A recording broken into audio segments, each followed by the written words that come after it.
আমাদের বন্ধু একজন আছে, শেখুল হাদিস মানুষ বুখারি পড়ায়।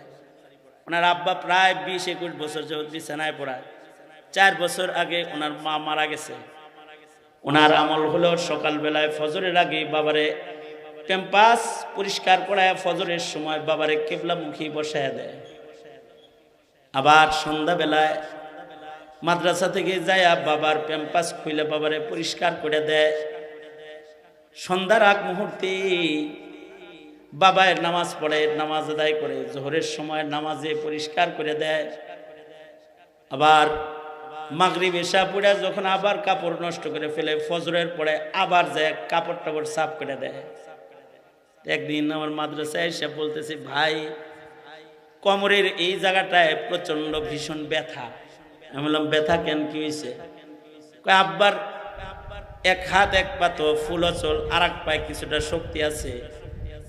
আব্বারে ধরতে খেদমত করার সময় একটু আব্বা ব্যথা পাইছে, আর আব্বা আমাকে আব্বার যে পায়ে শক্তি আছে এটা দিয়ে আমার এক লাথি মারছে। এমন লাথি মারছে যে আমি মানুষ বা আব্বারে উঠাইতে যায় এমনি কোমরে ব্যথা পাই, লাথি মারছে কোমরে, তো কোমর ব্যথা হয়ে গেছে। তাই বললাম, শেখুল হাদিস সাহেব কেমন লাগতেছে আপনার লাথিটা খায়া? খুব ভাল লাগতেছে, ছোটবেলায় যে কত লাথি বাবারে দিছি। আমি বললাম, লাথি খাওয়ার পরে আপনি কি করলেন?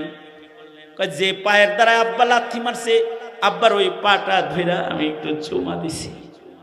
আব্বা এই দৃশ্য দেখা আমার পাগল হয়ে গেছে, অচল হাত দিয়া আমার এই জড়ায় ধরছে।